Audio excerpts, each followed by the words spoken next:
네, 이번 진로 멘토링에는요.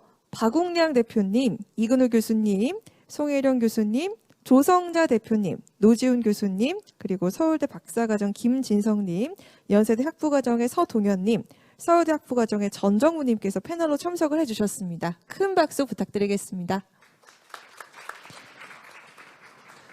자, 그럼 먼저 오늘 참석을 해주신 패널분들 각자 자기소개를 할까 하는데요. 먼저 차례대로 우리 박웅영 대표님부터. 네. 네. 조금 전에 발표했던 지니너스 대표 박웅량입니다. 저는 88년에 서울대학교 의과대학을 졸업했고 생화학을 전공했고요. 지금은 성균관대학교 삼성서울병원 교수를 지식하고 있습니다. 감사합니다. 네, 감사합니다. 이근우 교수님. 안녕하십니까. 저는 영남대학교 정형외과 교실에 근무하고 있는 이근우입니다. 83년생이고 01학번 서울대 출신이고 현재 척추를 전공하고 있습니다. 네, 송혜령 교수님. 네, 안녕하십니까. 저는 81년도에 졸업했죠. 40년 넘었죠. 아, 네. 그래서 저 의사창업연구회를 보건산업진흥원하고 2020년에 만들었습니다. 그래서 지금 한 150개 협회를 만들어서 회장을 맡고 있어서 오늘 이렇게 나오게 됐고, 저는 이제 패널 대신에 슬라이드 한 6장 정도 보여주는 네. 걸로 시작하도록 하겠습니다. 고대 구로병원의 정형외과 교수로 있고 올해 정년합니다. 8월에. 네. 네, 잠시 후에 또 저희가 또 소개 영상 함께 보도록 하겠습니다. 네, 이어서 조성자 대표님. 네, 안녕하세요. 저는 발달 장애인들의 그 사회성 치료를 이제 메타버스 플랫폼으로 개발을 하고 있는 뉴다이브의 조성자라고 합니다. 저는 서울의대를 83년도에 입학했고요. 박웅영 선생님하고 이제 동기입니다. 그리고 그 이후로는 제약회사 주로 이제 릴리, 얀센, 이제 파이저와 같은 이제 글로벌 제약회사에서 근무하다가 지금은 이제 스타트업을 창업한 지 이제 2달이 된 이제 신생 기업의 대표입니다. 감사합니다. 네, 반갑습니다. 자, 이어서 노지훈 교수님. 예, 반갑습니다. 저는 고려대학교 의과대학 생리학교실에 근무하고 있는 노지훈입니다. 저는 2003년도에 고려대학교 의과대학을 졸업하고 신경과 전문의 수련을 받고 미국에 있는 워싱턴 대학교, 세인트루이스에 있는 워싱턴 대학교에서 포스닥토럴 펠로우를 마친 다음에 국내에서 신경과 진료하면서 이제 랩 운영 경험을 했었고 고려대학교에서 이제 작년부터 근무하고 있습니다. 만나뵙게 돼서 반갑습니다. 네, 반갑습니다. 자, 이어서 김진성님. 네, 안녕하세요. 저는 지금 서울대학교 생리학교실에서 박사과정을 진행하고 있고요. 2008년도에 카이스트 입학해서 화학과 졸업을 하고 14년도에 가톨릭대학교 의학전문대학원에 입학해서 자격증 취득 후에 2018년부터 말씀드린 저희 학교 생리학교실에서 서인석 교수님을 지도 교수님으로 모시고 박사과정 진행하고 있습니다. 네, 반갑습니다. 자, 이어서 서동현님. 네, 안녕하세요. 저는 연세대학교 생명공학과 졸업하고 현재 연세대학교 의과대학 본과 4학년 재학 중인 서동현입니다. 네, 반갑습니다. 전정우님. 네, 안녕하세요. 저는 서울대학교 의학과 지금 2학년으로 재학 중인 손정무입니다. 네, 좋습니다. 자, 본격적으로 이야기를 나눠볼까 하는데요. 의사과학자분들의 창업에 대한 진로도 요즘 참 많이들 궁금해하시는 것 같습니다. 의사창업기업 연구회 회장을 맡고 계신 우리 송혜룡 교수님, 의사의 그 창업 과정과 또 현황에 대해서 간단하게 소개를 좀 해주실 수 있을까요? 슬라이드. 네, 슬라이드와 함께 소개해 주시겠습니다. 우선 제가 이제 고대 구로병원 연구중심병원 단장, 추진 단장을 했습니다. 그래서 한 10년 됐죠. 그래서 그걸 지금 10년 동안 하고 그 속에서 저도 이제 창업을 고대의료원에서 1호로 했죠. 지금 고대의료원 회사가 한 20개 정도 됩니다. 그래서 저희들이 이제 저도 연구비를 그동안에 우리 연구중심병원 생기고 나서 한 150억 정도 수주를 하게 되었고 이제 연구비만 많으면 뭐하냐? 회사를 만들어라. 복지부에서 또 요청을 해서 회사를 만들고 지금 1호 회사, 2호 회사 만들어서 지금 2호 회사는 최근에 만들었습니다. 그래서 하면서 보니까 이 성공한 사람은 한 5%밖에 안 될 거예요. 나머지는 아직도 그 데스밸리 죽음의 계곡에서 헤매고 있어가지고 제가 후배들을 좀 모아가지고 복지부에 건의해서 건덕철 장관님이 보건산업진흥원장 하실 때 제가 추천을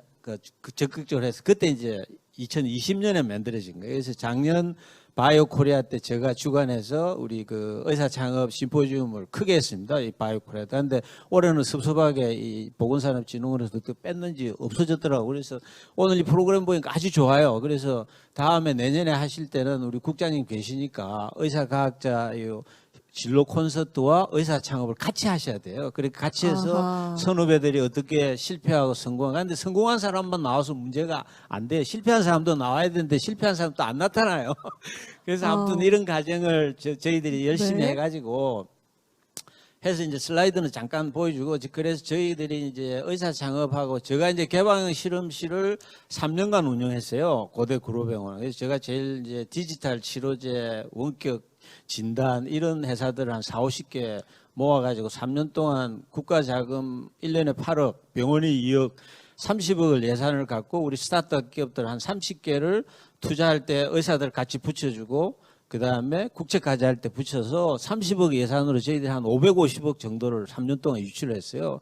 그래서 정말로 이 의사들, 과학자와 이 창업 기업들이 같이 힘을 합치고 병원이 도와줄 때는 우리나라 산업이 발전한다. 그래서 이제 제가 이제 국회 얼마 전에도 국회 포럼에서 제가 원격 의료와 디지털 헬스 산업화를 이야기했는데 그래서 이제 그런 상황에서 이제 여러분들이 지금 신약 개발도 좋지만은 이런 4차 혁명의 블록체인 그다음에 디지털 진단, 치료, 원격 이런 여러 가지 지금 미국이라든지 중국은 벌써 스마트 병원 구성해가지고 이런 네. 폼들이 다 들어가요. 그 안에 이제 EMR 블록체인 들어가야 되고 환자 정보, 웨어러블 디바이스, 생체 신호 이런 게 다 돼야지 메타버스가 또 되는 거거든요. 그래서 이제 그런 분야에 여러분들이 좀 신경 쓰셔가지고 제가 그래서 6월 달하고 9월 달에 이제 의학 바이오 기자협회가 있어요. 한 4, 50명 돼요. 그 기자단하고 의사 창업하고 창업 기업들하고 1차 모임을 하고 2차 모임은 한 100명 규모로 이런 심포지움 하려고 그래요. 그리고 3차는 요 코엑스에서 한 300개 기업들 항노화에 포커스를 맞춰서 항노화 기업들 한 300개 모아가지고 이 스웨덴 왕궁하고 해요. 저희 2년 전에 스웨덴 왕실하고 KD메이차를 제가 주제를 했었습니다. 그래서 그걸 나중에 홍보하게 되면 여러분들 많이 오셔가지고 보시면 상당히 도움이 될 겁니다. 그래서 저희들이 지금 보면은 이제 미국 의사기업 협회는 아주 성공적으로 하고 있습니다. 그래서 홈페이지도 있고 여러분 들어가시면 닥터 엔터프로너, 메디컬 엔터프로너 하면 나와요. 거기 보시면 인터뷰한 것도 많고 그래서 제가 진흥원의 건의회가 밴드를 만들어서 홈페이지도 저희들이 만들었습니다. 복지부에서 더 적극 지원해가지고 이걸 만들고 제가 복지부에 제안한 거는 의사기업 150명을 다 인터뷰하고 해서 애로사항이 뭔가 그래서 의료 창업인들이 백서를 만들자. 그래서 성공한 사람, 실패한 사람, 지금 고생하고 있는 사람 이런 상황들을 애로사항을 모아서 해결책을 어떻게 할 건가를 정부에 건의하고 복지부뿐만 아니라 법무처가 해야 된다. 그래서 지금 이 의사 이 사람은 이비인후과 의사예요. 그래서 하버드 대학 의대생은 학교 다닐 때 50%가 창업을 생각하는데 우리 서울대학 조사한 건 서울대학 졸업생은 의과대 학생은 2명만 창업을 생각한다는 거예요. 그래서 이게 보면 미국 홈페이지예요. 그래서 들어가 보시면 성공한 사람들 스토리가 2개가 있습니다. 하나는 닥터 프루노고 소사이티 오브 피지션 엔트르프루너인데 그래서 저도 이제 만들었어요. 닥터 프루너 co.kr 하면 나와요. 그래서 들어가서 보시면 의사만 아니고 투자사들 그다음에 클래스들 지역 클래스들 연결해서 했습니다. 그래서 여기 보시면은 제가 이제 국회의원들한테도 몇 번 이야기를 해요. 지금 미국이 성공한 거는 여기 하버드 대학병원이 이제 MGH하고 그 여성병원에서 투자를 했어요. 그래서 투자회사를 만드는 거예요. 그래서 보스턴에 있는 기업들, 병원들하고 랩을 다 해가지고 자산을 만들어서 1년에 2조를 투자해요, 병원이. 그리고 1년에 걷어들이는 게 12조예요. 12조면 대우건설이 걷어들이는 돈이에요. 그래서 우리나라도 진료에만 해가 돈 벌 생각하지 말고 이렇게 병원이 영리법인 해가지고 해야 된다는데 워낙 그 시민단체하고 이런 데서 좀 반대를 해서 우리나라가 지금 발전을 못하고 있는 겁니다. 그래서 이런 모델을 우리가 복지부하고 의사단체들하고 같이 해서 해야만이 의사과학자들이 살아남습니다. 의사과학자 결국 마지막 길은 창업이에요. 창업을 해야 연구비도 많이 딸 수 있거든요. 그지?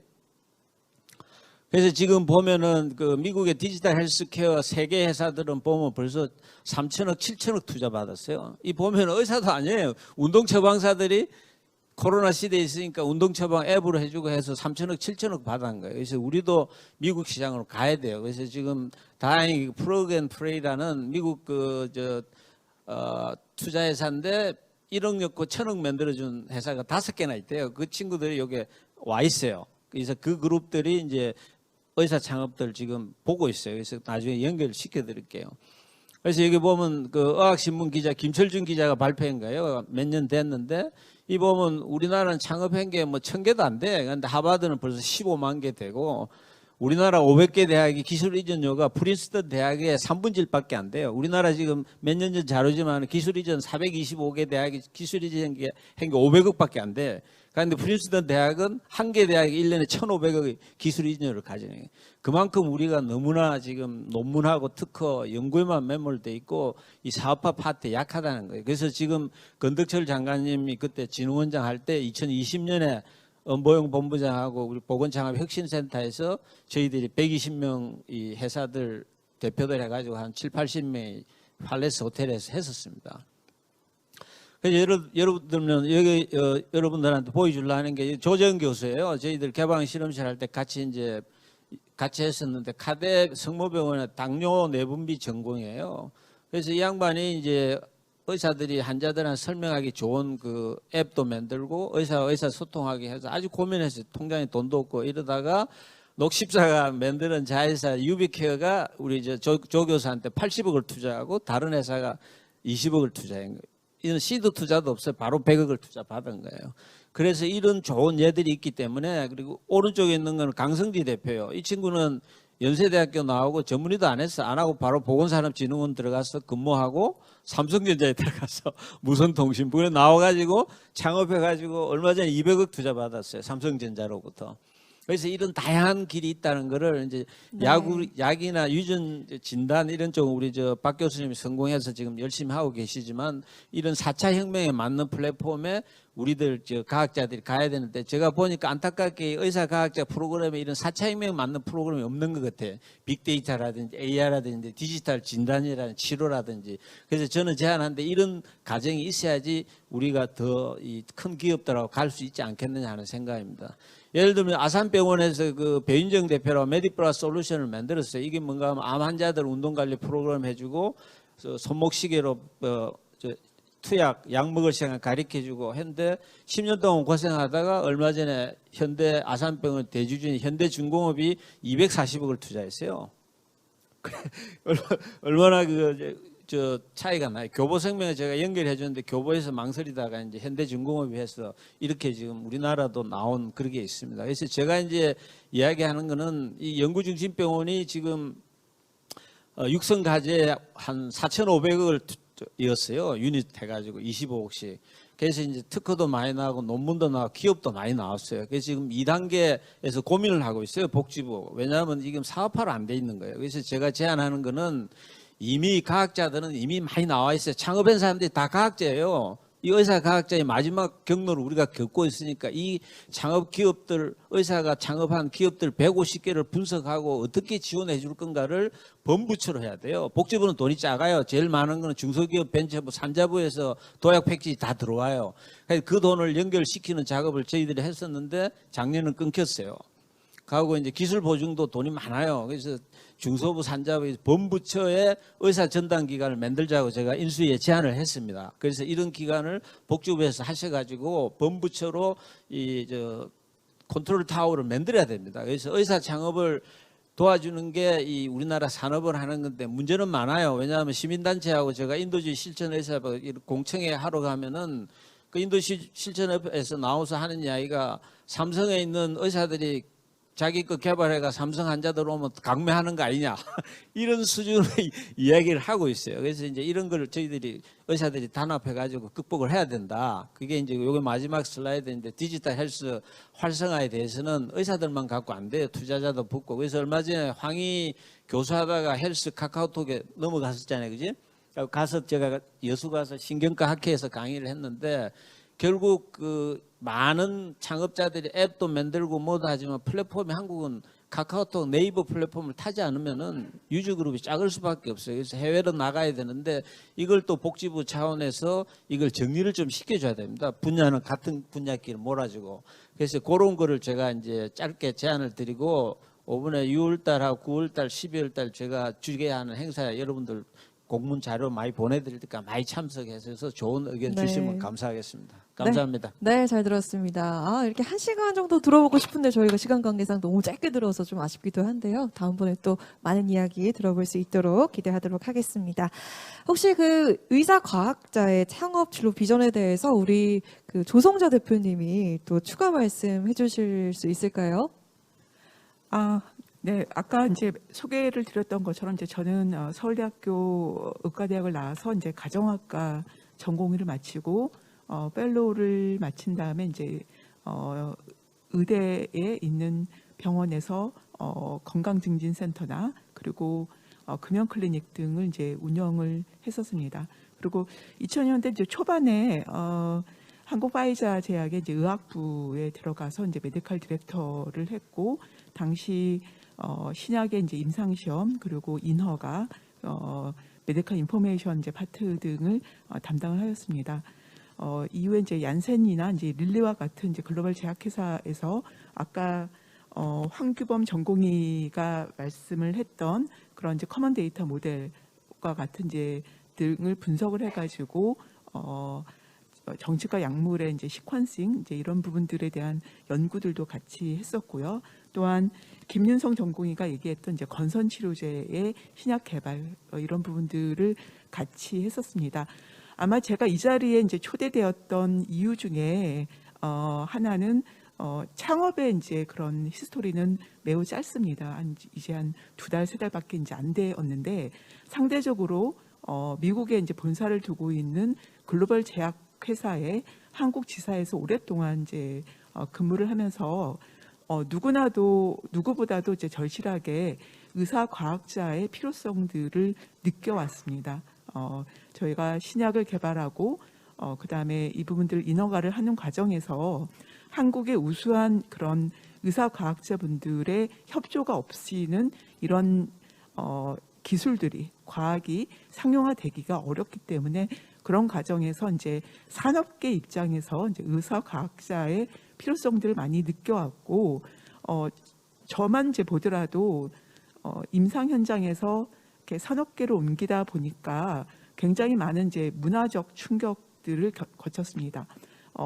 병원에서는 사실 이제 의사 환자, 의사 간호사 이런 관계에서 사실은 이제 조금 주도적인 이제 관계이지만, 산업계에서의 의사는 여러 부서들 중에 한 부서원으로 협업을 이제 해야지 되고, 그러다 보면 이제 커뮤니케이션 능력이라든지 이제 리더십이 많이 필요한데, 제가 받았던 이제 의과대학 그런 커리큘럼에서는 사실 이런 것들이 하나도 없었습니다. 그래서 그런 부분들이 이제 초반에 굉장히 어려웠고, 저희가 이제 이런 문제들을 해결하고자 제약회사에서 근무하고 있는 이제 의사들이 모여서 한국제약의학회라는 거를 설립을 하였습니다. 그래서 산업계의 문제를 어떻게 하면 학술적으로 풀어나갈 수 있을까, 그리고 이 산업계에서 근무하고 이제 의사들의 애로사항이나 이제 요구사항들 이런 부분들을 모아내는 것들은 이제 학회 활동으로 이제 전환을 해가지고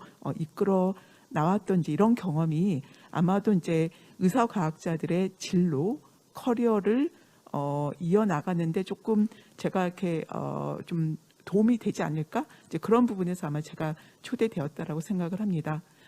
지금 이제 송혜련 교수님께서 말씀하신 것처럼 의사과학자들이 나가는 이제 진로가 이런 바이오 분야도 있고, 이제 요즘은 이제 많은 부분들이 4차 혁명에 따른 ICT, 그다음에 디지털 치료제, 원격 치료 플랫폼 이런 부분들로 나아가고 있습니다. 그래서 지금은 이제 한국 디지털 치료 학회도 있고 원격 의료 학회 이런 부분들도 있으면서 이러한 이제 트렌드 등을 학술적으로 이제 연구하는 그런 단체들도 이제 생겨나고 있습니다. 특히 이제 작년에 많이 만들어졌고요. 그래서 저는 이제 지금 송혜련 교수님께서 이끌고 계시는 의사창업기업연구회도 이런 제약회사에 있는 그런 한국제약의학회 혹은 뭐 디지털 치료제가 있는 이제 디지털 치료학회 이런 형식으로 연구에서 조금 더 이제 더 나아가서 이 창업을 하고 있는 의사분들의 어떤 애로사항뿐만 아니라 어떻게 좀 더 많은 이제 그런 환경을 이제 조성할 수 있을지 그런 부분에서 지금 이제 기대가 많이 되고 있고요. 아마 이 현장에 계신 분뿐만 아니라 방송으로 이런 내용들을 들으신 분들, 특히 요즘 의대생 창업도 많은데요. 이제 의대생이라든지 전공이라든지 이런 분들이 선배 창업자분들의 경험이라든지 이런 것들을 빨리 익혀서 좀 실패 확률들을 줄여나가는 그런 부분에서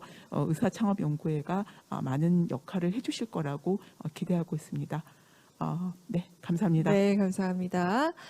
저희 세 번째 세션에서 첫 번째 주제로 현재 그 의사 과학자의 창업에 대한 이야기를 나눠보고 있는데요. 지금 함께 해주고 계신 청중 여러분들께서 혹시 질문이 있으시다면 손을 들어서 또 질문해 주실 수 있겠습니다. 질문 있으신가요? 네, 손을 들어주셨는데요. 마이크 한번 전달해 주시죠.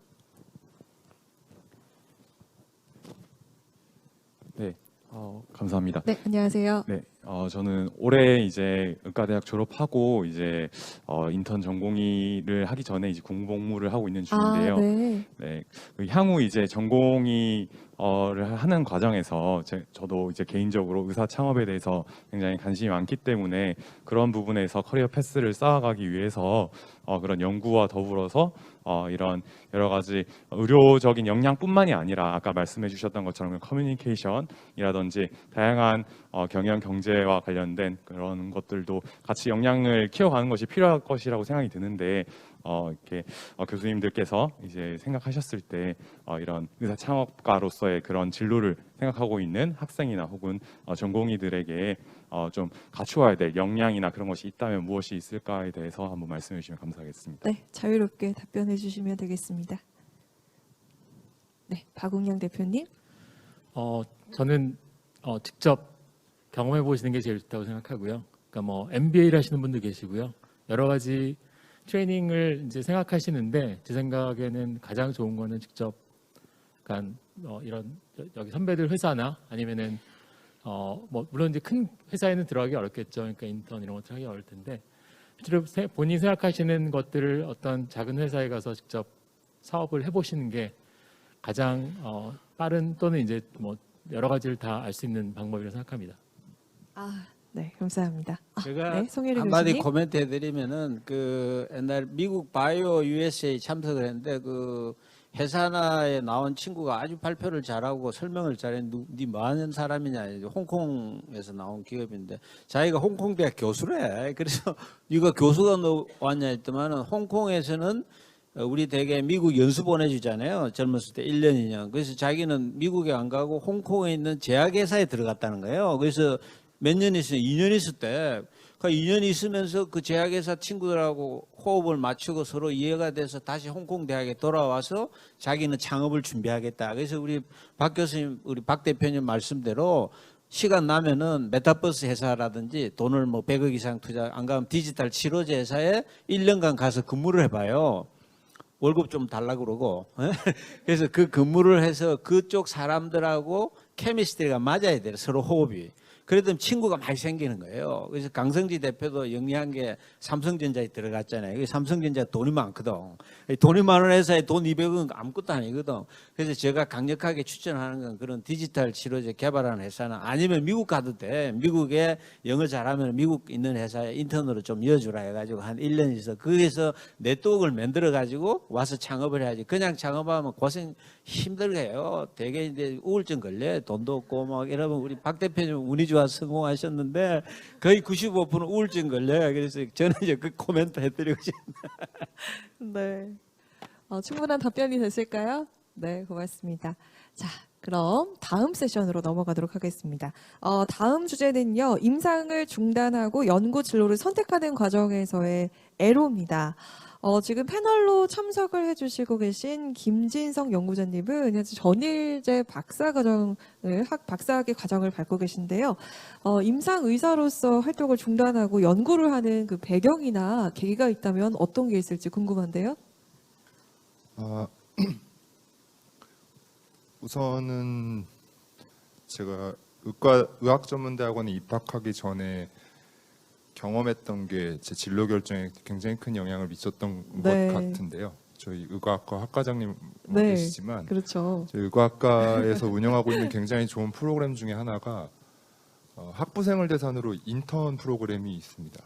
그래서 네. 아마 제가 알기로는 지금까지도 계속 유지되고 있는 걸로 알고 있는데 제가 학부 3학년 때 저희 학교 공고문에서 게시물을 봤습니다. 그래서 서울대학교 의과대학에서 인턴 프로그램을 운영한다고 해서 우연히 제가 그 학기에 선형대 수학이랑 생화학을 굉장히 재밌게 들었거든요. 학교 다닐 때. 근데 그래서 이 세포 내 단백질의 작용을 그 수학적인 모델로 설명하는 게 너무 재밌었는데 마침 이제 교수님들께서 연구 분야 이렇게 설명을 해놓으셨는데 한 분이 그런 연구를 하시더라고요. 지금 그래서 그분께 제가 일지망으로 지원을 했고 저를 받아주셨던 거고 그분이 지금 제 지도 교수님이신 서인석 교수님이십니다. 네. 그래서 사실은 저로서는 서울에 한 번도 살아본 적도 없는 상태에서 타지 생활하면서 뭐 어려운 것도 있었고 또 실험실 안에서 이렇게 처음 실험다운 실험을 해보고 혼도 많이 나고 어려운 시간이기도 했지만 굉장히 보상이 컸던 시간이라고 생각을 합니다. 네, 그리고 앞서 그 창업자로서 그 환경에 가서 그분들과 케미스트리가 맞는지 보는 게 굉장히 중요하다는 말씀을 해주셨는데 물론 결은 다르지만 저는 그 당시에 저와 함께 연구를 진행하고 같이 밥 먹고 호흡했던 분들은 사실 의사는 아니시지만 다 훌륭한 자리에서 지금 연구를 하고 계시는 연구자들이세요. 지금 교수님으로 가 계신 분들도 있고 외국에서 박사후 과정을 하고 계신 분들도 있지만 저는 그분들과의 케미스트리가 굉장히 좋았다고 생각합니다. 네, 그럼 하나만 여쭤볼게요. 김진성 연구자님은 박사학위 취득 후에는 또 어떤 그 진로를 계획하고 계신지 좀 구체적으로 알 수 있을까요? 우선은 졸업하고 박사후 과정을 전 진학을 할 생각이고요. 그래서 몇 가지 기관에 지금 알아보고 있는 중입니다. 가능성을 타진하고 있는 중이고. 네. 그래서 제가 전공을 하고 있는 분야는 전기생리학인데요. 아마 본과 1학년 때 많이 수업을 들어보셨을 분야일 텐데 그래서 전기생리학을 오래 트레이닝해서 박사후 과정으로는 구조생물학 쪽으로 좀 그 전문 분야로 옮겨서 트레이닝 해볼 생각입니다. 네, 그렇군요. 현재 또 보건복지부 그리고 한국보건산업진흥원과 함께 한국의과대학 의학전문대학원 협회에서도 의사과학자의 또 안정적인 진로 그리고 연구활동 장려를 위한 제도 개선을 고민 중인 것으로 알고 있습니다. 노지훈 교수님, 의사과학자의 안정적인 진로 그리고 연구활동 환경 조성을 위해서 앞으로 어떤 협조와 또 변화가 필요하다고 보시는지 그리고 또 이게 어떤 해결책들이 있을지 들어보도록 하겠습니다. 협회 소속은 아니어서 여기 오늘 자리 참석 안 해주셨습니다만 이제 의과대학 의학전문대학원 협회 이제 이사장을 연임하신 한희철 교수님께서 이제 관련된 말씀을 전해주셨으면 하는 내용을 전해주신 바 있습니다. 그래서 그 내용을 먼저 말씀을 드리고 네, 좋습니다. 그려보겠습니다. 그래서 한 교수님께서 이제 관련 강의 때 주로 얘기해 주시는 말씀이 간략하게 좀 정리를 하면은 이제 항상 그 메디슨이라는 것이 이제 art based on science 그래서 의학이라는 과학에 기초한 이제 예술이다 항상 그 말씀을 얘기를 해주시고 또 이제 헨리 포드가 자동차에서 창업할 적에 경험이 인생에서 무엇보다 제일 중요하고 또 실패도 정말 값진 경험이다 뭐 그런 어떻게 보면은 상투적인 얘기일 수도 있지만 그 두 가지 내용을 항상 이런 의학 교육 관련된 강의에서 항상 강조를 해주셨습니다. 그래서 교수님께서 얘기를 해주신 바는 의학 교육 과정 이제 6년 과정 동안에 연구라는 과정을 이제 어떻게 보면은 좀 의무적으로 포함하는 과정을 생각을 하고 계시고 보건복지부랑 그다음에 교육부가 참여하는 그런 다부처 협의체에 의과대학 협회도 함께 참여를 해서 의과대학 6년제 과정을 준비를 하고 있고 그 과정 안에 이제 연구 활동을 포함하는 것을 이제 큰 목표 중에 하나로 포함하고 있다고 말씀을 주셨습니다. 그래서 이제 그런 과정을 통해서 의과대학 생활 동안에 연구 경험을 접하게 되는 것이 이제 장기적으로 의사 과학자가 되건 안 되건 간에 어떤 의료인이 되던 간에 그런 경험을 갖는 것이 훨씬 더 이제 그런 사고의 폭을 넓히고 또 다른 관점에서 볼 수 있는 좋은 기회가 될 걸로 이제 협회에서는 기대를 하고 있는 걸로 알고 있고 또 오늘 이제 보건복지부 국장님께서 제가 발표는 직접 듣지는 못했습니다만 다양한 과정에 대해서 직접 말씀을 해주신 바 있기 때문에 관련 내용들이 이제 실제적으로 이제 의사과학자 생각하시는 분들께서 이제 장기적으로 이제 지원해 나가는 과정, 이제 그 생활을 해 나가는 과정 중에 좀 실무적인 내용은 아마 그런 내용 중에 포함되어 있지 않을까 생각합니다. 네, 감사합니다. 아까 저희가 이야기를 좀 나눴던 그 김진성 연구장님께 다시 넘어가서 아까 좀 애로사항을 듣고 싶어요. 실제로 지금 이렇게 과정을 겪으면서 좀 힘든 점이나 실제적으로 좀 부딪히는 점 있었다면 솔직히 듣고 또 질문이 있다면 우리 노지훈 교수님이나 뭐 다른 교수님들께 또 질문하는 시간 이렇게 자연스럽게 넘어가 볼까 하거든요. 좀 아까 이야기하지 못했던 그런 애로사항이 있다면 어떤 게 있을까요? 일의 속성 때문에 내재적으로 있는 어려움이 있는 것 같기도 하고요. 네. 뭐 그런 예로 들자면 사실 과학이라는 게 앞으로 갈수록 더 빨리 변하고 더 빨리 발전하는 학문이지 않을까 생각을 합니다. 그래서 사실 저희 교실에 전주홍 교수님께서 해주셨던 말씀 중에 제가 참 무게감 있게 와닿았던 말씀이 있는데 매일 똑똑해지려고 출근을 하지만 더 멍청해져서 집에 간다라는 말씀을 해주신 적이 있습니다. 그 말씀이 참 곱씹어 보면 더 멍청해져서 퇴근하지 않으면 오늘 하루를 제대로 산 게 아니다라는 말씀을 해주셨던 적이 있는데 일의 속성을 참 잘 표현해 주신 말씀이 아닌가. 그러니까 참 끊임없이 공부하지만 그거 이상으로 공부할 게 많아지는 분야인 것 같습니다. 그 안에서 그렇군요. 물론 어렵고 고통스러운 부분도 있지만 또 그렇기 때문에 재밌는 일인 것 같기도 하고요. 네. 또 한 가지는 외적으로 이 일의 특성의 외적인 어려움이라고 한다면 아무래도 당연히 이제 기본적으로 임상 의사가 되어서 뭐 학교에 남던지 아니면 개원을 해서 나간다고 했을 때에 기본적으로 생각하는 특히 의과대 학생들의 경우 생각하는 그 평균 임금이 있을 겁니다. 네. 어느 정도 벌 수 있을 것이다. 거기에서 오는 괴리감이 분명히 있을 겁니다. 그거는 학위를 진행하면서도 있고 마치는 과정 중에서도 있을 거고 또 마치고 나서 다음 길을 분명히 있을 수 있을 거라고 생각을 하는데 그런 어려움도 분명히 실제합니다. 항상 안고 가야 되는 고민인 것 같고요.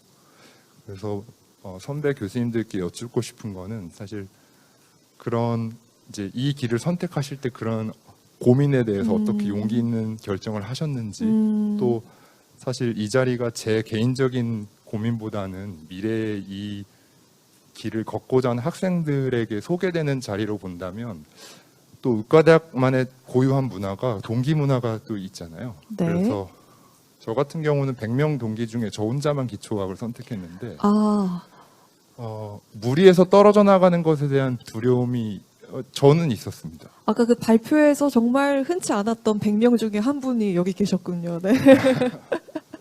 마찬가지. 네. 네. 그래서 분명히 선택하는 학생들 입장에서는 그 동기들과 다른 길을 갖는다는 것 때문에 막연한 두려움이 있을 텐데 그렇죠. 그런 그 학생들의 두려움에 대해서 어떤 용기 있는 네. 조언을 해주실 수 있을지. 일단은 정말 계속 끊임없는 공부가 필요하고 수많은 진로에 대한 고민이 필요한 분야인 것 같습니다. 일단 그 노지훈 교수님께서 좀 답변을 간략하게 해주시고 다른 교수님들도 첨언하실 거 있으면 이어서 들어보도록 하겠습니다. 네.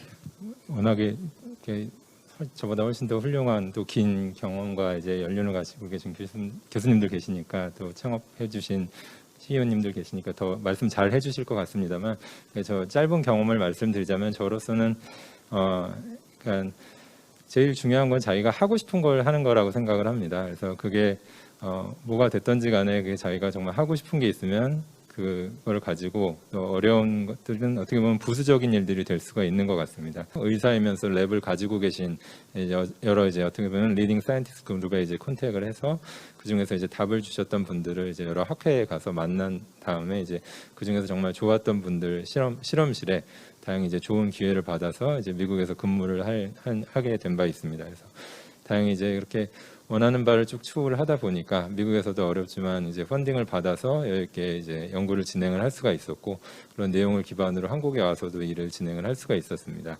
그래서 그 과정이 어떻게 보면은 저도 이제 한국에서 이제 임상 의사로서 전문의 마치면서 또 아껴주시는 분들도 있으니까 이제 남아 있어라 그런 분들도 많이 있었지만, 또 워낙에 하고 싶은 뜻이 있어서 미국에 가거나 그럴 때 많이 두렵기도 했었습니다만, 그런 이제 시도들이 어떻게 보면은 끝까지 좀 잘 이어지는 부분이 있지 않나 생각합니다. 그래서 그런 목표가 어떻게 보면은 창업을 한다고 할 적에 창업의 목표가 돈도 중요한 이제 그런 고울이 될 수가 있고, 어떻게 보면 강한 드라이브 팩터가 될 수가 있겠지만, 그것만을 위해서 창업을 한다 그러면은 꼭 이 분야에 있지는 않아도 될 것 같은 생각이 들고요. 자기가 한 10년에서 20년 정도, 그러니까 자기가 정말 풀리 디보션을 했을 적에 얻을 만한, 이게 내가 후회가 없을 만한 그런 분야를 잡아서 뭔가를 진행을 한다면, 그게 뭐 연구가 됐건 창업이 됐건 자기가 그렇게 또 책임질 수 있고 후회가 없는 그런 결과를 얻지 않을까 생각합니다. 아, 네, 고맙습니다.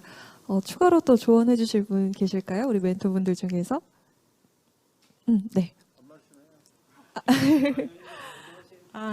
네, 먼저 조성자 대표님께서 간략하게 한번 들어볼게요. 굉장히 이제 현실적인 고민들이 될 수밖에 없다고 생각이 됩니다. 이제 어떻게 보면은 동료들이 가는 이제 그런 길, 그리고 예상되는 그런 경제적, 사회적 그런 뭐 지위, 이런 부분과 이제 내가 관심 있는 이제 영역하고의 이제 괴리들이 있고, 이거가 뭐 저희가 이제 과를 선택할 때부터 나중에 이제 진로를 선택하는 모든 순간이 다 이제 고민이 될 수밖에 없다고 생각이 듭니다. 근데 이제 저는 이제 제가 집중하고 있는 부분들이 메타버스라는 이런 플랫폼을 통해서 원격 치료를 하는 거고, 이 과정에서 여러 가지 생체 신호들을 수집을 하고 발달장애 인지 진단을 보조하는 그런 인공지능을 개발하는 것을 목표로 하고 있습니다. 이런 과정에서 공대 교수님들을 많이 만나게 되는데요. 그분 중에 이제 한 분이 말씀을 하시는 거가 음성 분석, 음성이라는 이제 데이터를 분석하고 알고리즘을 만들고 이런 거를 할 때 아무도 어떤 기업도 이제 나를 찾아주지 않은 이 과정을 한 뭐 10년 넘게 해왔었는데, 최근 들어서 굉장히 많은 이제 회사들이 협업을 하자라고 오고 있다. 이제 그렇게 이제 말씀을 하고 계십니다. 제가 이런 새로운 영역을 하기 위해서 과거에 진행되었던 이제 논문들이라든지 특허를 보게 되면은 어디에선가는 이제 묵묵하게 빛을 못 보는 연구들을 해오셨던 이제 선배 그런 의사과학자 혹은 이제 다른 과학자분들이 계십니다. 그래서 지금은 당장 어떤 즉각적인 이제 그런 보상은 없을지라도 이런 부분들에서 꾸준히 본인이 어떤 리서치 퀘스천들을 이어나가고 노력을 했을 때는 그런 결과가 언젠가는 올 거라고 이제 생각을 합니다. 그래서 저희들이 그 꼭 기초과학뿐만 아니라 이제 임상과를 이제 선택할 때도 예전에 이제 저 때만 해도 이제 내과 이러면은 정말 그 수석들이 이제 가던 그런 과였는데 요즘은 좀 또 아니잖아요. 그런 것처럼 지금 보이는 그런 어떤 순위, 인기 이런 것과 이제 여러분들이 5년 뒤 또 뭐 10년 뒤의 과정들은 달라질 거기 때문에 조금은 이제 긴 호흡으로 생각을 하셔도 되지 않을까 생각합니다. 네, 박홍량 대표님도 한 말씀해 주시죠. 저는 저희 기초를 택한 거는 남들이 안 하는 거 하려고 택했거든요. 그러니까 좀 똑같은 거 하는 게 너무 좀 재미가 없을 것 같고, 그다음에 새로운 거를 계속 할 수 있잖아요. 그러니까 사실 클리닉에서는 루틴한 거를 하는데 그렇죠. 공감하시는 것 같아요, 다들. 네. 근데 노벨상 받은 분이 이제 하시는 말씀이 자기는 매일 실험실 나올 때마다 즐겁다고 하더라고요. 그러니까 또 새로운 거를 발견할 수 있는 기회가 있다고 생각해서 사실 과학자의 속성은 그거라고 생각하고요. 사실은 똑같은 걸 기대하고 사실 과학을 하는 거는 좀 아니라고 생각합니다. 근데 사실 저도 이제 지금 저희 전공의 학생 지도를 4명을 하고 있는데요. 이제까지 졸업한 친구들이 한 4명이 있는데 다 병원을 돌아갔습니다. 근데 그 친구들이 갈등하는 게 뭐냐면 연구를 하고 싶은데 이제 할 수 없는 환경.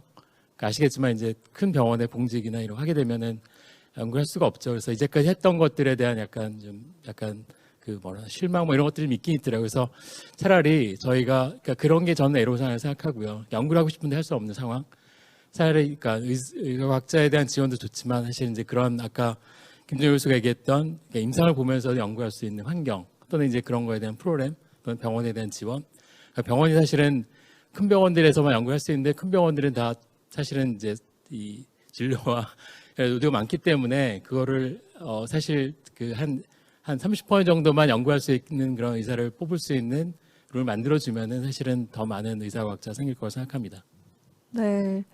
네, 송혜령 교수님. 제가 또 말씀드리면은 그 기초 하시는 분들 사실 저는 존경해요. 왜냐하면 그 어려운 환경에서 기초를 하는데 임상을 저도 이제 키 늘리는 수술 외소증 환자들에서 저도 우리나라에서 많이 했었어요. 아시아에서도 제일 많이 하고 SCI 논문도 한 190편씩 내고 그래서 이제 연구비 많이 받아가 창업을 했는데 고생을 엄청나게 하고 있어요. 지금도.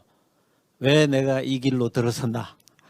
왜냐하면은 이제 저도 정년이고 내 동기들이 7호학번인데 다 나가면은 정년 나가면 병원에 다 들어가요. 가면 교수 때보다 월급을 더 많이 받아요. 근데 저는 이걸 하면서 어린 투자자들 만나고 고생하고 아들 같은 애들한테 돈 달라고 그러고 얼마나 굴욕적이에요. 네. 대학병원에 있다가 제약회사 애들 오면 저희가 가봤는데 창업을 하는 순간 을이 돼요. 그러니까 여러분들이 과학자지만 지금 갖고 있는 고민이 계속 가요. 창업을 해도. 그러나 단 한 가지는 자기가 갖고 있는 정열을 유지하면 돼요. 그런데 혼자 하면 힘들어요. 같이 네. 나눠야 돼요. 그래서 지금 제가 의사 창업 그 심포지움을 하면서 투자회사에 들어간 의사들이 있어요. 걔들이 한 10명 돼요. 그 친구들 회사에 여러분들이 가서 여름방학 때 가서 견학을 하든지 아니면 그쪽 회사에 취직을 해요. 그럼 1년 취직해보면 어디를 투자를 많이 하는가 노하우를 알게 되거든. 그럼 창업을 할 때도 포커스를 잡을 수가 있어요. 그게 한 포커스가 되기 때문에 아까 이야기했듯이 제약회사에 의사 들어간 사람이 한 300명 될 거예요. 그 정도 되죠? 300명 돼요. 그런데 투자회사는 작아요. 그러니까 여러분들이 투자회사에 들어가도 되고 네이버와 카카오톡이 스마트 병원 지었어요. 산에. 그런데 여러분들 의사니까 가서 공부도 할 겸 진료도 해주게 들어가는 거예요. 들어가서 한 1년 보고 R&D는 R&D 의사 역할을 해야 되고 투자할 사람을 공동 경쟁자를 투자 친구들이 많으면 투자를 하거든. 그래서 그런 생태계를 복지부하고 부처들이 대학에서 만들어줘야 돼요. 그래서 제가 복지부에 몇 번 건의를 해서 CEO를 만들어라. 그리고 올드보이들 리타이어한 친구들을 복지부에서 돈을 줘라. 그러면은 CEO 얘들한테 한 달에 500만 원 주고 세계 회사를 맡아서 경영을 좀 해주고 투자도 끌어주고 해도 의사가 R&D 하랴 돈 끌어당기자 투자회사 만나자 그러면 백발백중 망하게 돼요. 그래서 그런 에코시스템을 복지부하고 본부처 차원에서 만들어줘야지 의사들이 하지. 지금 내하고 후배들 유명했던 의사들 그 많은 자료로 창업해라도 안 해요. 겁난다고. 해가 저 하는 거 보니까 쪽박차고 이러니까 안 해.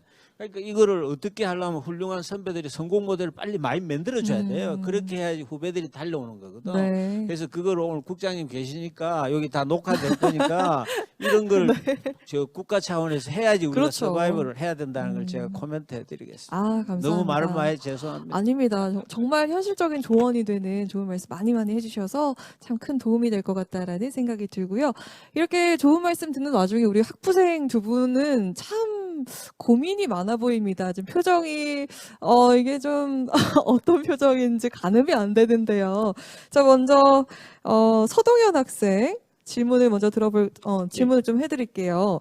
의대에 입학할 때 사실 내가 어떤 과로 가고 싶다, 어떤 과 의사가 되고 싶다 하는 목표가 있었어요?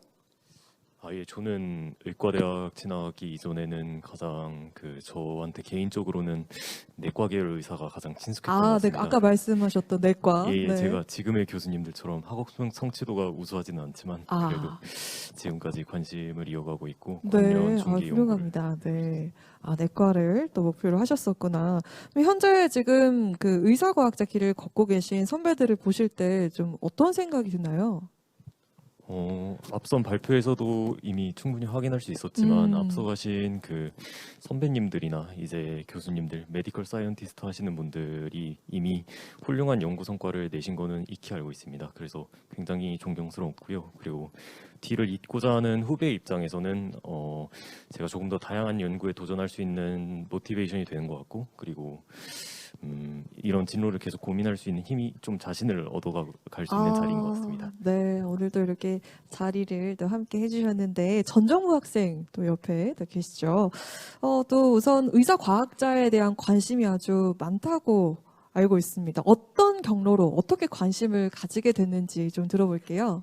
네, 제가 아직 예과 학생으로서 많은 공부를 해본 것은 아니지만 제가 신입생 때 저희 전공 필수 과목에서 이제 의학 연구의 이해라는 저희 과의 전공 필수 과목이 있었는데요. 거기서 이제 매주 한 분의 의사 선생님들께서 오셔서 강연을 해주시는 그런 수업이었습니다. 아, 네. 거기에서 이제 의사과학자이신 선생님들이 되게 여러 나와주셔서 그런 진로에 대해서 말씀을 해주셨고, 저희 과 차원에서도 이런 뭐 학석사 연계 과정 아까 김종일 교수님께서 말씀해주신 네네네. 그런 홍보를 자주 했기에 자연스럽게 그런 진로에 대해서 알게 되었고 관심을 가지게 됐지 않았나 싶습니다. 또 제가 김진성 선생님께서 말씀해주신 것처럼 저희 예과 차원에서 의학 연구를 경험을 해볼 수 있게, 학부 인턴을 경험할 수 있게 하는 그런 프로그램이 있는데요. 저도 거기에서 생화학교실에서 지금 현재 인턴을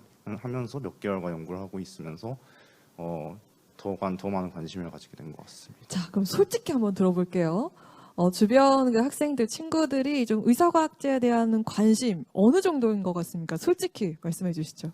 생각보다 그런데 많은 것 같습니다. 생각보다 많나요? 네, 제 동기들과 여러 얘기를 해본 적이 있는데요. 그 동기들 말에 따르면 아직 그 갈 길이 멀기 때문에 저희 입장에서는 이 마음이 어떻게 바뀔지는 아직도 잘 모르겠지만 그리고 이게 현실적인 문제도 많이 고려해보진 않았지만 사실 처음 들어본 그런 진로이기도 하고 해서 많이들 관심을 가지고 있는 것 같습니다. 네. 일단 두 분의 이야기를 좀 들어봤어요. 이렇게 많은 관심도 가지고 있고, 또 앞으로의 고민도 있는 것 같고, 혹시나 좀 앞으로 이런 게 난 두렵다, 아니면 이런 걸 좀 고민하고 있다 하는 거 있으시면은 혹시 우리 멘토분들께 질문을 하셔도 좋을 것 같은데, 혹시 그런 거 있을까요? 네. 서로 넘기는데요. 사실 네, 소동현 학생. 네네, 아까 이미 말씀하신 부분이지만 네. 소수라는 점에서 소수라는 굉장히, 점. 아무래도 동료 학생들과 비교했을 때 잘 고려하지 않고 잘 고민하지 않는 진로이기 때문에 대세에서는 조금 멀어진 그런 그런 곳에서 비롯되는 그럴 수 좀 있죠. 이질감이 걱정되는 것 같습니다. 네. 그리고 이외에는 아무래도 연구를 시작한다는 것 자체가 아까 이것도 좀 말씀하신 부분이긴 하지만 현실적인 문제들과 좀 맞물려서 그렇죠. 연구를 시작하면 나의 QL과 인컴을 어느 정도는 좀 포기해야 되는 게 네. 좀 막연한 생각인데 공통된 고민인 것 같습니다. 이렇게 연구를 시작할 수 있게 되는 그런 결심 같은 게 저한테도 언젠가는 생길 수 있을까? 약간 그런 것에 대해서 좀 걱정이 있는 것 같습니다. 네, 두 분의 고민과 또 더불어서 저희 오늘 이 행사가 녹화가 되고 있는데 추후에 자녀에 대한 진로를 고민하시는 학부모님께서도 이 영상을 보고 계실 수 있단 말이죠. 앞으로 의사과학자의 미래가 블루오션일지 아니면 앞으로 무한한 성장의 발판, 기회가 있을지에 대한 답변을 저는 이근우 교수님께 한번 들어보고 싶습니다. 답변해 주시죠. 예. 근데 뭐 저도 이제 막 시작한 주니어 스텝이고 의사과학자로 의사과학자의 정확한 기준을 제가 잘 모르겠지만 저 나름대로는 임상과 기초를 열심히 하고 있는 의사라고 생각이 되는데요. 미국이나 유럽을 보면 일단 의사과학자의 진료가 너무 많이 하고 계시고 미래도 정말 밝고 그분들을 제가 이제 보스턴에 계시는 그 이상훈 교수님하고 영상을 많이 했었는데 그 스탠포드하고 보스턴에 있는 MIT하고 이런 데는 정말 그 많은 분들이 의사과학자로 관심 받고 MD를 끝나고 PhD 과정을 많이 하고 계시고 물론 거기도 금액적인 어떤 인컴에 대한 어떤 두려움이 조금 있긴 있겠지만 그런 게 1, 2년 안에 끝나는 게 아니고 하다 보면 의사를 하는 것보다 더 많은 값진 경험을 통해서 또 자기가 원하는 걸 이루는 그런 성취감을 얻을 수 있다고 생각하고요. 저 개인적인 생각은 제가 3년 전에 제가 이제 줄기세포하고 엑소점에 관심을 갖게 돼가지고 일본의 인터내셔널 펠로우로 일본 쇼와 대학병원에 가게 되었었는데요. 거기에 계시는 그 유명한 유전자 하시는 교수님 말씀하시는 게 일본은 똑같은 학문을 적어도 20년은 하고 본다 그렇게 얘기하시더라고요. 20년 안에 결과가 없다고 포기하는 사람은 일본인이 아니다 이런 식으로 얘기하시던데 네. 뭐 저희도 그게 마찬가지라고 생각합니다. 그래서 한 분야에 관심이 있고 그 연구가 자기한테 맞다고 생각한다면 조금 결과가 조금 늦더라도 찬찬히 연구를 하고 진행을 하다 보면 그게 다 좋은 결과와 보람으로 올 것으로 저는 생각합니다. 자, 이제 우리 참석을 해주신 청중 여러분들께도 또 질문을 받아볼까 합니다. 시간 관계상은 한 분 정도? 네. 네. 앞쪽에, 아까 발표를 해주셨었죠? 네. 마이크 이쪽 앞쪽으로 전달을 해주시죠. 먼저 손을 들어주셨는데, 뒤쪽에도 시간이 되면 저희가 한 분 더 질문 받아봐도 될까요? 네. 저 박웅량 교수님이랑 송혜령 교수님한테 여쭤보고 싶습니다. 네, 좋습니다. 이제 연구랑 창업을 병행하는 부분에 대해서 이제 정부라든지 학교에서도 많이 얘기를 하고 저희 교실에서도 기업을 하시는 분이 두 분 계셔가지고 저도 자연스럽게 관심이 가게 되었는데 이 연구를 잘하는 것과 창업을 잘하는 것은 약간 별개인 것 같더라고요. 연구를 잘하는 것은 좀 더 기전에 집중을 해서 그 기전에 대해서 완벽히 증명이 돼야지 좋은 연구가 되는 것 같고 창업은 아무래도 사회에서 필요한 특히 진단이나 치료 예방적인 분야에서 실질적으로 적용이 가능한 그 분야에 국한되는 측면이 있어가지고 이 두 개를 같이 병행하는 게 가능할지에 대해서 여쭤보고 싶고 그리고 특히 송혜령 교수님께는 저 진료랑 수술을 하시는데 굳이 또 연구도 하는데 추가로 또 창업을 하게 된 계기라든지 그런 창업을 했을 때 어려움 같은 거에 대해서 말씀 주시면 감사하겠습니다. 뭐 대답하려면 밤새도록 해야 되는데 짧게 이야기하면 일단은 그 기초 연구를 하시는 분들이 힘들잖아요. 그래서 제 후배 이영호 교수는 메디포스트가 좋은 NK 그걸 미국 그룹하고 같이 해가지고 메디포스트가 250억 펀드를 만들어서 그게 자회사를 만드는 거예요. 그래서 연구할 능력이 충분한 거야. 250억 돈이 있으니까 이뮤니크라고 이영호 교수라고 제대를 하는 친구예요. 그 이제 한양대 소아과 하다가 내성마비 제대를 그런 친구들 있듯이 연구를 하시는 분은 무조건 대기업이나 어느 정도 상장 회사라든 이런 회사를 같이 붙어서 해야 돼요. 안 그러면 확률이 너무 낮아. 기초 연구는 요즘 투자 업계에서 항암제 치료하는 회사는 투자 안 해요. 걔들이 벌써 약아가지고 그러니까 그런 타겟을 정확하게 정해가지고 연구를 하시면 되고 그 다음에 임상을 하면서 어떻게 하느냐 진짜 힘든 이야기예요. 왜냐하면 임상을 버려야 돼요. 버리면 아까 이야기했던 동료들은 계속 임상해서 송충이가 솔잎 먹고 사는데 우리는 갑자기 솔잎 안 먹고 딴 거 먹고 살아야 되거든. 그럼 막 먹다가 설사도 하고 뭐 죽기도 하고 그런단 말이에요. 그러니까 이 과정을 어떻게 극복할 건 아직 답이 없어요. 우리나라 아직 생태계가 약해. 이런 임상 의사를 키워주기. 그래도 선배들이 많이 있어요. 우리 조성자 대표님처럼 제약회사 입문하다가 나와가 지금 또 고난의 길을 이제 걷고 있거든. 시작을 하고.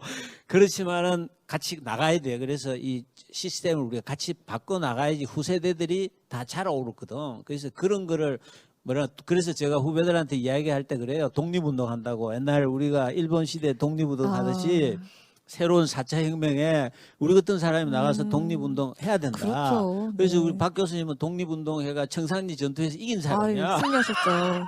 대승이시죠. 네. 그래요. 저 이사입니다. 네, 창업하고 연구는 동시에 하시면 안 됩니다. 예, 제가 처음 창업했을 때 후배가 이제 한 교수 창업한 친구 얘기가 앞으로는 논문 쓰지 마시고요.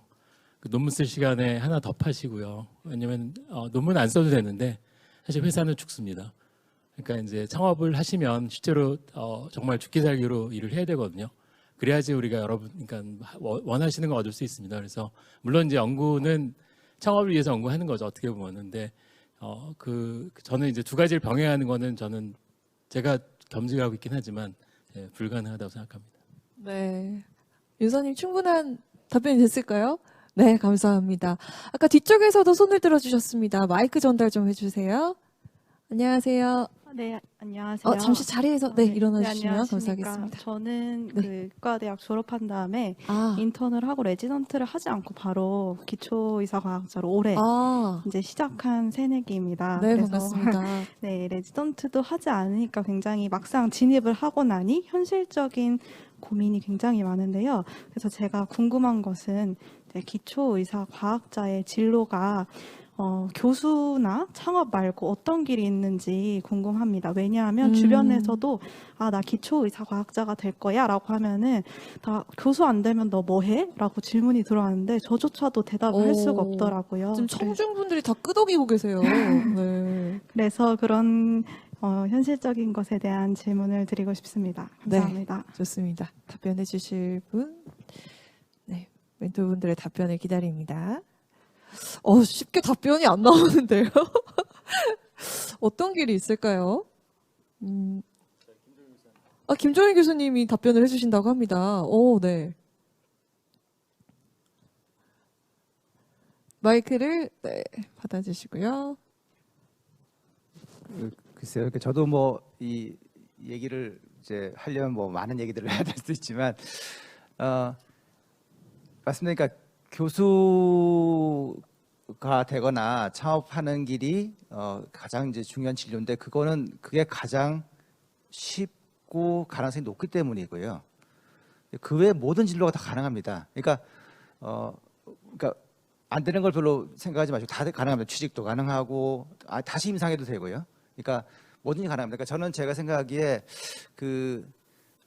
이게 학생들이나 여기 계신 분들이 진로를 결정할 때 굉장히 너무 시리어스하게, 그러니까 이걸 선택하는 순간 이리버스블하게 나는 이걸로 픽스되는 거야. 다시는 이제 내 인생은 백이 안 돼라고 생각하지 마시고 이것도 한번 해보고 저것도 한번 해보고, 근데 내 인생의 어떤 시간 동안에 굉장히 깊이 한번 사이언스를 연구해 보는 게 저는 학위과정, 연구과정을 생각합니다. 근데 그렇게 연구를 했더니 해봤는데 나는 생각보다 연구랑 좀 안 맞는 것 같아. 충분히 그럴 수 있습니다. 그럴 때 몇 년의 손해 내지 또 시행착오를 가지고 다시 그 경험을 바탕으로 임상을 하실 수도 있고요. 연구를 해봤는데 너무 재밌어. 연구하는 게 너무 재밌어. 그러면 연구만 평생 하는 길로 가야죠. 그러면 그건 진짜 교수나 연구원으로 가시는 게 제일 좋겠습니다. 왜냐하면 그걸 직업으로 연구만 평생 해도 월급 주는 곳이 그거니까. 또 뭐 해봤더니 약간 나는 아주 베이직 리서치보다는 이런 연구한 방법론을 가지고 뭔가 이걸 환자에 적용하는 그런 연구가 더 재밌을 것 같아라면 연구한 경험을 가지고 다시 임상을 선택하셔도 됩니다. 그렇게 연구 경험을 잘 하시는 분을 또 레지던트 뽑는 병원들도 있고요. 또 뭐 어떤 걸 하다 보니까 이건 정말 뭐 돈이 될 것 같은 연구 주제가 나오면 창업을 하셔도. 그러니까 저는 연구라는 것이 너무 재밌으니까 이제 시작하셨다고 생각하는데 너무 그 미래를 걱정하지 않으셔도 되지 않을까. 그러니까 이제 너무 원론적인 답변인지 모르지만 그런 생각을 하면 들고요. 한 가지만 저도 그냥 덧붙이면 이제 외국에 계신 한국계 미국 과학자 한 분이 이런 코멘트 한번 주셨다 그러더라고요. 그분은 물리학 하시는 분인데 제자들을 받아보면 소위 말하는 좀 잘 나가는 선진국의 출신의 대학 제자들과 그 다음에 조금 이제 흔히 말하는 좀 후진국이랄까 중진국에 해당하는 출신들의 제자들의 생각이 참 다르답니다. 그러니까 주로 이제 좀 약간 덜 잘 사는 나라들에서 온 대학원생들은 항상 하는 얘기가 물리학에서 어떤 분야가 유망할까요? 지금은 이게 유망한데 혹시 몇 년 뒤에도 이게 유망할까요? 저게 유망할까요?를 이제 주로 물어보고요. 그런데 이제 좀 잘 사는 나라에서 온 대학원생들은 저는 이게 재밌어요.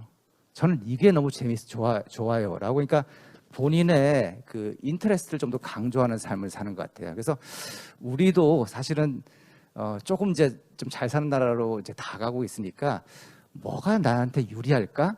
이거 하면 불리할까? 이거보다는 좀 더 어린 시기에 자기가 정말 하고 싶은 거에 한번 인생을 몇 년 쏟는 걸로 하면 그 다음에 자기의 적성과 결과에 따라서 여러 가지 진로가 풀리지 않을까 저는 그렇게 생각을 합니다. 감사합니다, 교수님. 네, 답변은 네 이렇게 마무리를 할게요. 혹시 저 질문이 있는데 즐기고 계신지 궁금합니다. 즐기고 계신가요?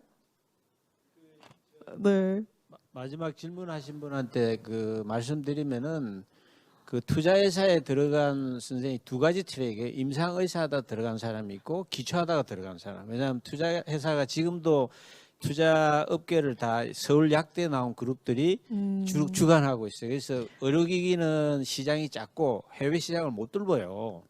그렇기 때문에 투자를 안 하려고 그래요. 금방 들통이나 저 투자했는데 망하면 안 되는데 약이라든지 이런 건 오래 가기 때문에 투자회사에 의사가 있어야 돼요. 그래서 기초를 열심히 하시면은 그 기초한 실력을 갖고 투자회사에 들어갈 수 있어요. 샘플로 들어가서 투자의 방향을 보고 다시 연구를 또 할 수 있어요. 그래서 방향은 많아요. 그 다음에 또 한 가지는 또 제약회사에 들어갈 수 있어요. 제약회사에 연구를 많이 하셨으니까 제약회사 들어가면은 임상의 그 친구들도 많고 경험 콘설트를 많이 할 수 있기 때문에 제약회사하고 투자회사 트랙이 또 있어요. 그래서 교수하고 창업 아니고도 트랙이 많아요. 그래서 그런 거를 또 고려하시면 충분히 가능성이 있다고 봅니다. 저는. 네, 좋습니다.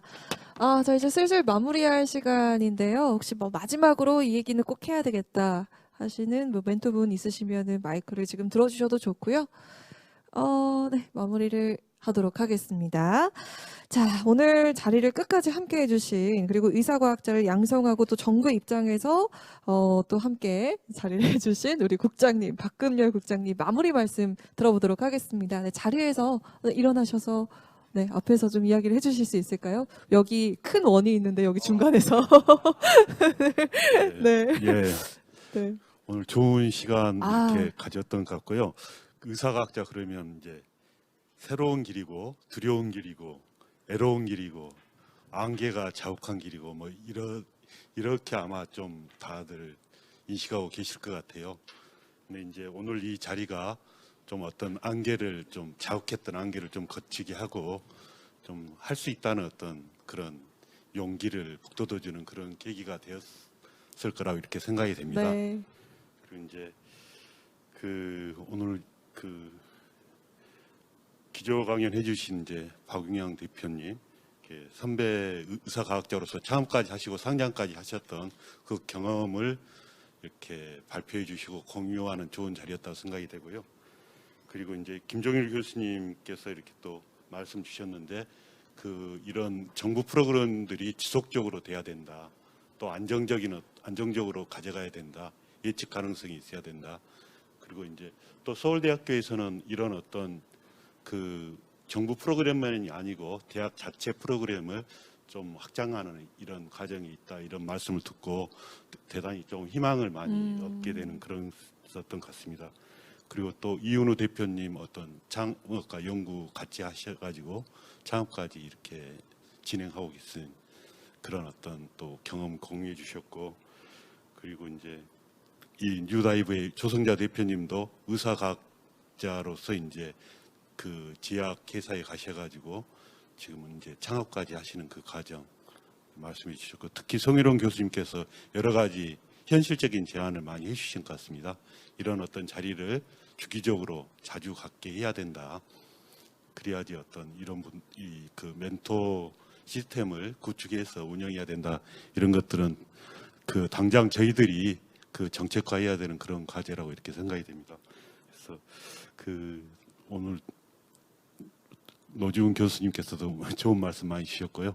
그래서 오늘 이렇게 이 자리가 좋은 어떤 계기가 돼가지고 앞으로 주기적인 어떤 모임을 갖는 어떤 스타트가 됐으면 하는 그런 바람이고, 이 새로운 정부에서는 아까 이렇게 제2의 반도체로서 바이오 헬스를 만들겠다 이런 의지를 표명을 했고, 그리고 이제 윤석열 대통령께서 SK 바이오 사이언스를 가셨어요. 1호 백신 코로나 이제 3상 결과 발표를 했지 않습니까? 그 자리에 가셔가지고 연구비가 없어가지고 연구하지 못하는 그런 환경은 만들지 않겠다, 그런 의지를 피력을 했습니다.